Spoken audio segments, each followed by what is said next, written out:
Hello दोस्तों, सहारा classes में आप सभी का स्वागत है। चलिए फिर से एक नया टॉपिक शुरू करते हैं। टॉपिक है प्राचीन दार्शनिक और उनके विचार।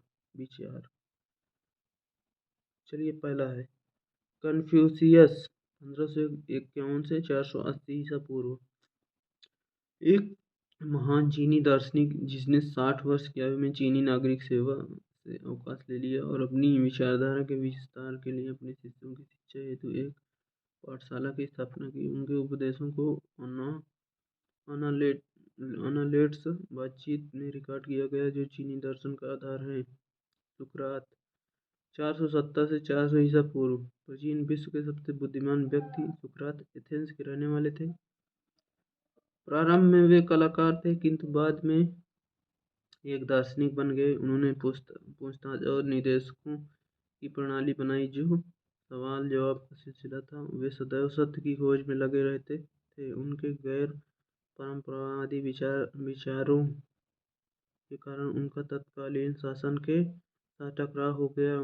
अपनी विचारधारा वापस लेने से इनकार करने पर उन्हें विष हेमलॉक देकर मृत्युदंड दिया गया। उनके दो महान शिष्य थे, प्लेटो और अरस्तु।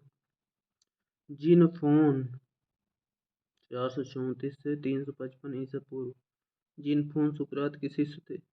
वह ग्रीस में प्रसिद्धि के शिखर तक पहुंचे थे। उन्होंने ईरानियों के विरुद्ध अपने 1000 सैनिकों के साथ 10,000 सैनिकों के साथ युद्ध किया। बाद में वे दार्शनिक के रूप में उभरे और उन्होंने सिम्पोजियम लिखा, जो सुकरात के साथ की गई बातचीत का विवरण है।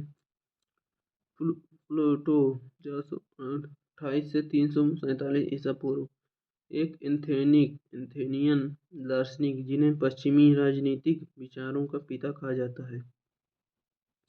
वे सुकरात के प्रिय शिष्य थे। उनकी पुस्तक द रिपब्लिक में उनके क्रांतिकारी और राजनीतिक विचार आदर्श राज्य शिक्षा के सिद्धांत और कम्युनिज्म के सिद्धांत हैं, जो सुकरात के साथ वाद विवाद के रूप में हैं, जो संवाद रूप थे लिखे गए हैं। 387 ईसा पूर्व उन्होंने एक दर्शन शास्त्र स्कूल की स्थापना की। 80 वर्ष की आयु में उनका निधन हो गया। अरस्तु, 384 से 322 ईसा पूर्व। यूनानी दार्शनिक जो तीन प्राचीन दार्शनिकों में से सबसे महान थे। 367 ईसा पूर्व में 17 वर्ष की आयु में उन्होंने अपना घर छोड़ दिया और प्लेटो के संरक्षण में दर्शन शास्त्र का अध्ययन करने के लिए प्लेटो एकेडमी चले गए। उन्होंने अपने दर्शन शास्त्र के स्कूल लिसियस एकेडमी की शुरुआत की। 342 ईसा पूर्व में मैसिडोनिया में वे सिकंदर महान के शिक्षक बन गए। अरस्तु तथ्यों को देखते थे और उन तथ्यों के आधार पर एक नए विचार निर्माण करने का प्रयास करते थे। इससे तर्क के विज्ञान तथा तर्क के नियमों की वृद्धि हुई। दोस्तों, आज के लिए इतना ही। धन्यवाद। चैनल पर जो भी नए हैं, चैनल को सब्सक्राइब करें, लाइक करें और अपने दोस्तों के साथ शेयर करना ना भूलें। आज के लिए इतना ही। धन्यवाद। मिलते हैं फिर से एक नए क्लास में एक नए टॉपिक के साथ। धन्यवाद दोस्तों।